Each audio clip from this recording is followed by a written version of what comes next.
And I want to talk about pitching and the difference really between chipping and pitching. Chipping, as we know, is a shot that would spend very little time in the air and most of the time on the ground. Well, pitching is a situation where we're further away here. We're going to need that ball to spend a lot more time in the air and very little time on the ground. So now that we have the basic definition of a pitch shot, let's discuss a little bit of the technique. So the really simple version of this, if you remember, chipping was our feet were a club head width apart. That ball was in the center of our stance.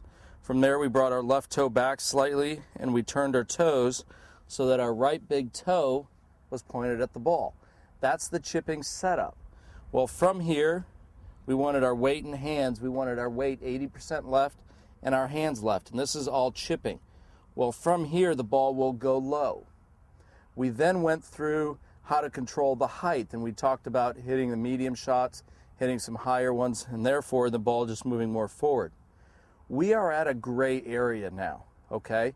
The general rule for pitching is that the ball is in the center of my stance, so similar to the CJ medium chip shot, okay? And only 60% of my weight is on my left. My hands are still slightly forward. So this is a pitch shot.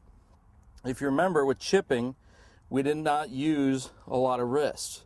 Well, now we're at a situation where we need the ball to go farther, so we're going to use some wrists here as we hit this shot.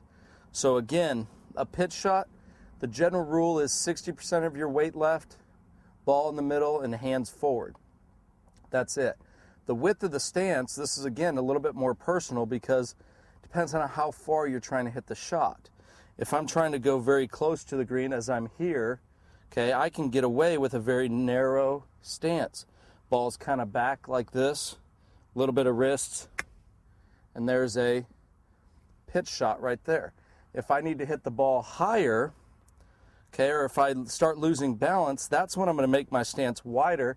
If I'm going to go more towards the back of the green, I'm a lot farther. My stance gets wider, ball is center, and it's more of a pitch shot there, going to that back part of that green there.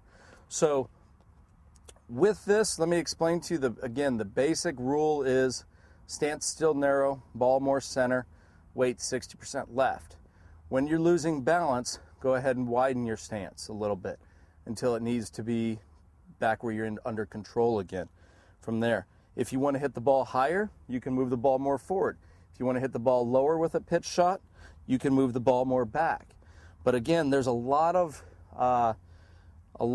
feel involved in this stuff, but we are using some wrists and going from there. What you'll notice on that last shot, and this is probably an important part for you to know with chipping, if you notice when I hit that last shot, I took a big divot. So when I get to the point where I'm starting to, when that ball's back and I'm taking big divots like that, I know I have to move the ball more forward. Because again, when I've got this ball back, I'm creating this big downward angle of attack, okay? In pitching, we really don't want a lot of divots. So what you'll always see good players do before they hit a shot, they'll stand here and they'll make some practice swings.